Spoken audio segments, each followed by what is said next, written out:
You ever come back to something that you started but you can't actually remember why you left it unfinished in the first place? Yeah, that's what this game is for me, but more specifically the video that you're watching right now. But I've got a very small amount of time to say stuff about it before that feeling starts to set in again, so let's just get started, shall we? So grab your beating stick and prepare to bash a robot so hard over the head that it doesn't know what month it is.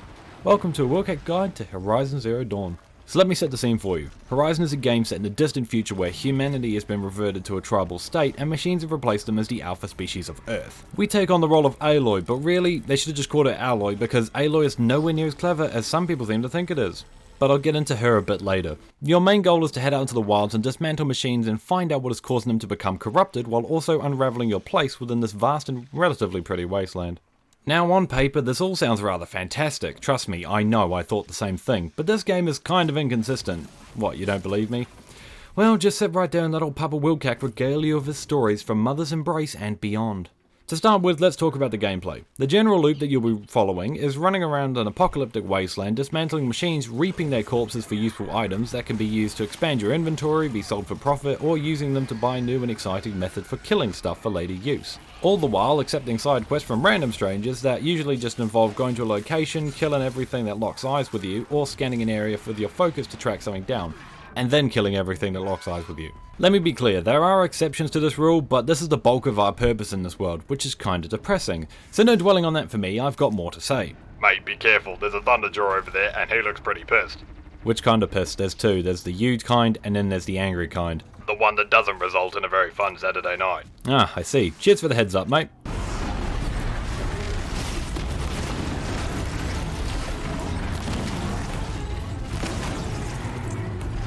Well, that went pretty well, didn't it? Mate, I'm your friend, so I'm just gonna come right out and say it. Your sarcasm is fucking horrible. First of all, I did that on purpose. Second of all, well, can you blame me for being sarcastic about this whole ordeal? You know as well as I do that most of the machines are nowhere near a match for me now that I've beaten the game once. Well, yeah, I know that, but aren't you forgetting about the people watching who have no fucking clue what you're talking about? Nah, trust me Dave, I remember. So I should probably get on with talking about that, shouldn't I? Wait a minute, did you just use me as a fucking transition? No comment. Oh, for fuck's sake! So machines are split into three different groups depending on what type of core you can get from destroying them. Small, medium and large. And as you would expect, with a bigger machine comes more of a challenge to put them down. Small machines like a Watcher, Strider and a Scrapper, these are early game enemies, they can be put down very easily once you know what you're doing.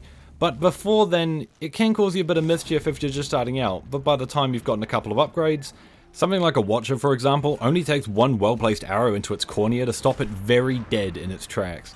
Medium machines are where things actually start to get a bit more troublesome, and they can actually kill you if you spend too much time dilly-dallying instead of actually engaging them. These machines also, for the most part, have a noticeable size increase from the little bastards frolicking around. Some medium machines of note are the Bellowback, this one is one of my personal favourites, the Sawtooth and the Snapmaw. But I know what you're thinking, are they just bigger and is that it? The answer, as it really should be, is no. These machines will also have things like projectiles that they can shoot at you, as well as mechanics that are more advanced than those of the smaller machines. But they still, logically speaking, make sense to the individual type of machine. And lastly, the large machines that, by all accounts, should be absolutely terrifying. But they made them look way too damn cool for me to be actually scared of them. Except for the Behemoth, which is utterly repulsive. It's just a massive pig with a crate strapped to its gut. There is one that can put me in the seat of terror, however, and sometimes I'll just not be paying attention, I'll just be wandering around, and then a massive shadow will come out of nowhere, only for me to look up and see a Stormbird circling overhead, just waiting for something. When I see this, I usually assume that they want to fight, so I kick them in the head as a courtesy. Well, they didn't want to come all the way out there for nothing, did they?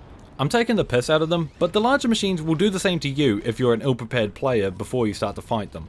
The only two I actually take seriously are the Rockbreaker and the Thunderjaw, because the Rockbreaker usually has half of its hitbox underground and a massive health bar, and the Thunderjaw is a walking munitions dump with a massive health bar. But the Thunderjaw, for being the poster monster, has a very big Achilles heel, and that's the fact that you can break the guns off his back and just shoot him in the fucking head. Most machines can also be hacked to make them try and prevent your death instead of trying to cause it. But you really do have to be a bit of a plonker to die in this game from anything other than biffing yourself off a ledge for a giggle. I've done that way too many times. To override a machine, you have to go to a cauldron and defeat the machine inside. It's usually going to be the strongest machine that you'll be able to hack after you complete the cauldron.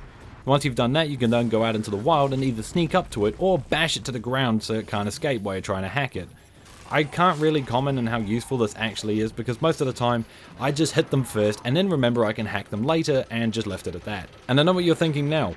Can I ride any of them? Well, there's really only one rideable machine, which is the Strider, and it's essentially just a horse in any other game. Mate, what about the Broadhead and the Charger? Can't you ride those? Dave, the only difference between the three of them is the fact that two of them have horns. They are all exactly the same, except for the fact that the Strider is useless because it has no horns. So that's all I've got to say about the machines. But what about our arsenal? What type of primitive weapons are we going to use to pave the road to hell with our good intentions? Well, I'm glad you asked.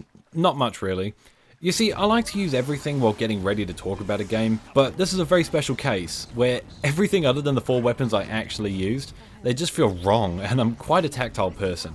If it doesn't feel good, unless I have to use it, I will not use it. Let me explain, alright? I'm going to use the different bows to illustrate this point. The hunter bow, the war bow, and the sharp shot bow are the 3 types of bows you can get access to during this game. The hunter bow is the bow you start off with, and the only one I actually use.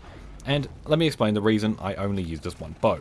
The war bow is a purely elemental bow that can fire shock, freeze, and corrupted arrows. So basically, it can shock and freeze enemies and make enemies insane so they attack their friends. Now that sounds kinda cool, but I don't really see the appeal in using an elemental weapon that isn't super effective on the type of machine I'm trying to attack. It takes a bit too long to activate the effect on something that isn't weak to it. And to activate an elemental effect, you just have to fill up the element symbol above its head, just so you know.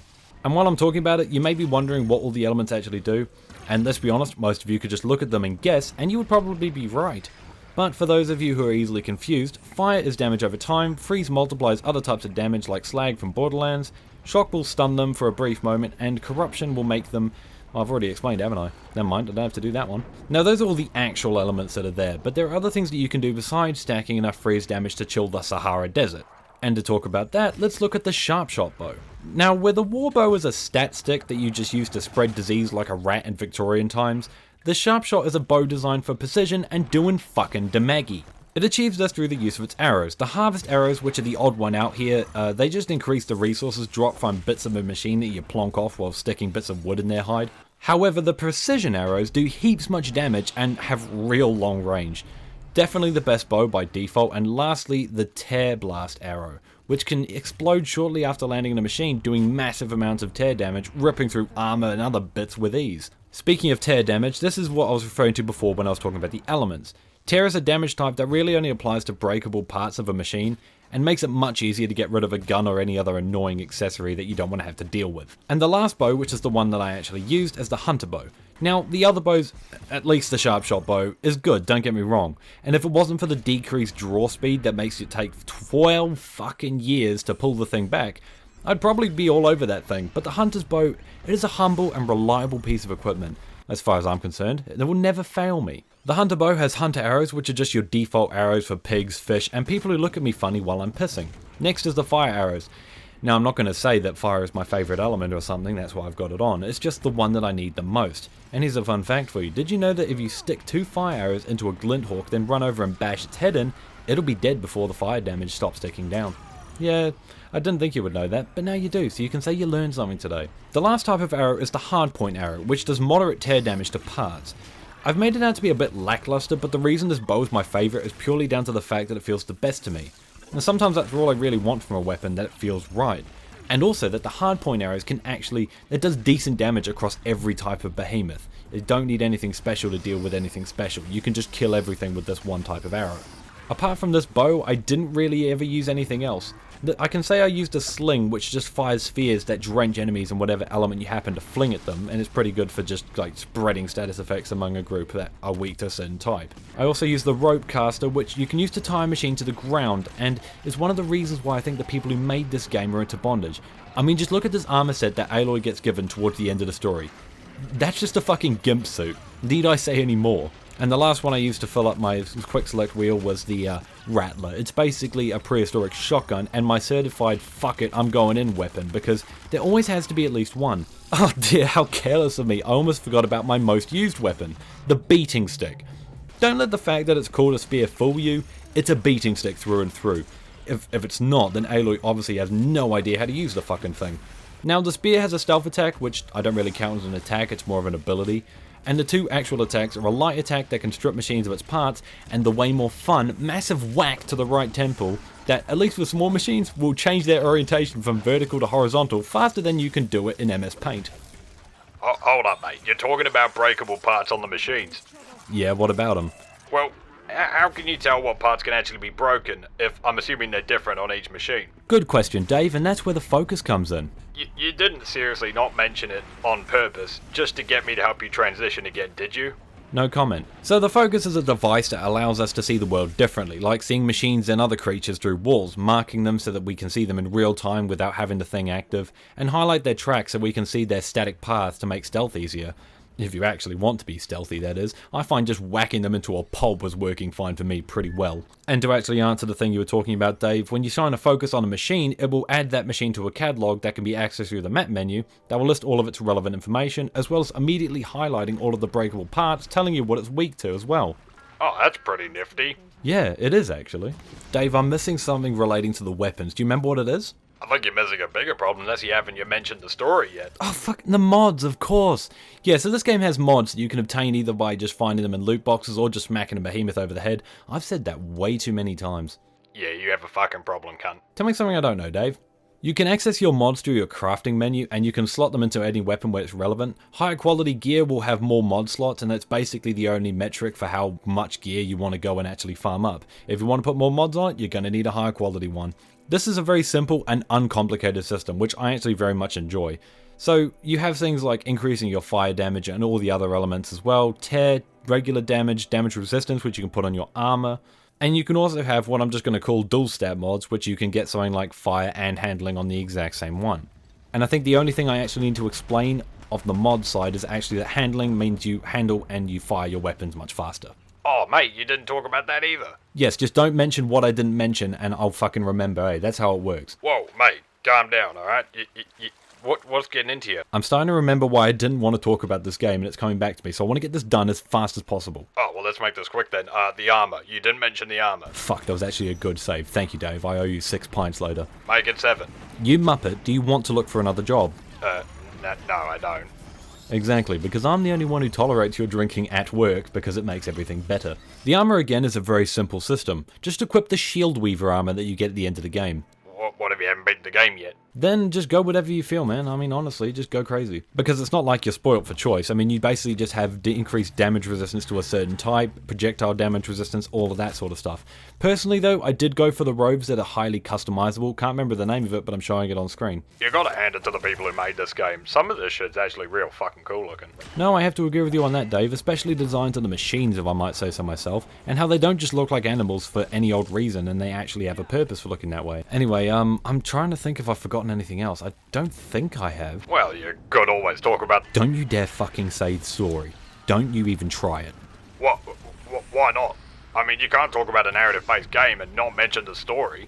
Yeah, so confession time. 1.5 years ago, when I was doing my Gorn video, I said I wanted to do a video on a game that had fell out of my favour. That was this game. And then promptly afterwards in the Pokemon card video, I then said, yeah, no, I just did not want to be in a shit mood. Now I'm remembering why I did that, because this is actually causing me existential terror at even thinking about talking about the story, because it is such a contrived and weird, it's like a mesh of wires that you cannot get undone no matter how much you punch or, just feed everything through back to each other. It's just a mess. That's not to say I don't understand it. I tried to explain it to one of my friends the other day. It did not go well. So yeah, if you want me to talk about the story, maybe I'll do it at some other time, but right now I cannot. No, I cannot.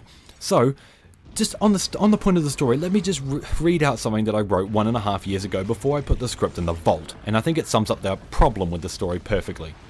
Composure. You see, most of the stuff that happens in the main story is, well, all about Aloy. There are a lot of mysteries regarding the ruins of our own deceased civilization, the machine's corruption, and a lot of other actually interesting parts of this world. Yet Aloy shows little to no concern for anyone other than herself, and this game treats it as some sort of lesson that we're supposed to learn about looking out for ourselves.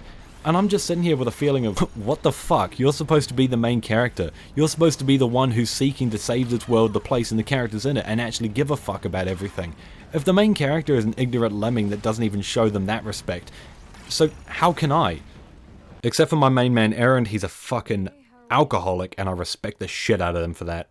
Because I tell you what, if I was stuck in this world, I'd be drinking as well. I'm drinking now. I'm not going to talk about the story any more than that. In fact, it quite literally makes me want to rip out all of my capillaries and try and put them back in before I bleed to death. And with that grisly image in your head, it's time I bid you farewell. So if you enjoyed this video and feel like I've earned it, or even if I haven't earned it, it would be a huge honor to have your subscription. Or your babies, I'm not one to judge. And liking the video, oh, what? Are you trying to make me cry? It's not going to work. But I appreciate it all the same. And on that note, I'll see you later.